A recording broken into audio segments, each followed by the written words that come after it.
La parole est à monsieur Guillaume Chevrollier. Merci, Monsieur le Président. Ma question s'adresse à Monsieur le Premier ministre.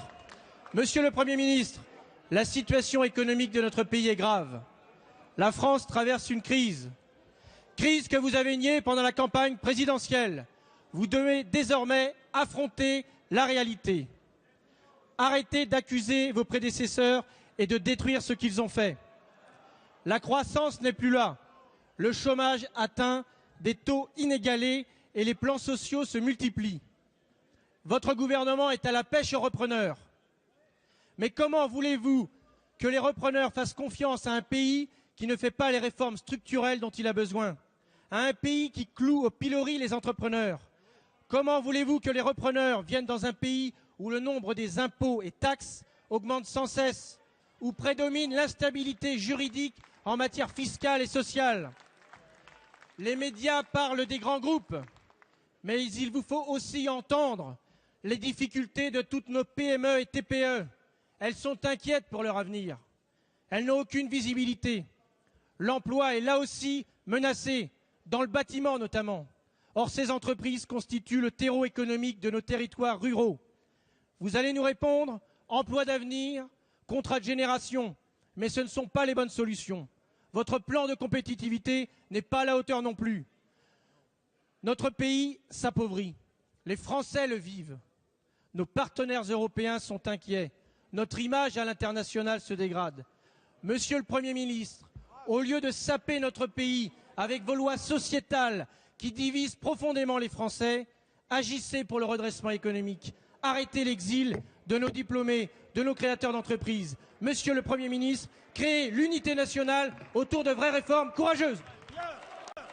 La parole est à monsieur Pierre Moscovici, ministre de l'économie et des finances. Mesdames et messieurs les députés, monsieur le président, monsieur le député Chevrollier, j'avoue que je ne comprends absolument pas le sens de ce type de questions, car, et je me tourne vers ceux qui nous regardent, passer son temps à dénigrer son propre pays, alors qu'il est la 5e puissance économique du monde, alors qu'il est le pilier de la construction européenne avec l'Allemagne, alors qu'en plus nous sommes en train d'entamer son redressement, c'est un acte anti-patriotique dont la vanité et la vacuité ne peut que frapper.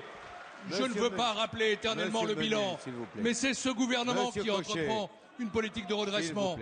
Les déficits que vous avez laissés, le déficit du commerce extérieur considérable qui signe une perte de compétitivité. L'attractivité de notre territoire reste intacte, mais c'est nous qui sommes en train de réparer ce que vous avez défait, non seulement pendant 5 ans, mais pendant 10 ans.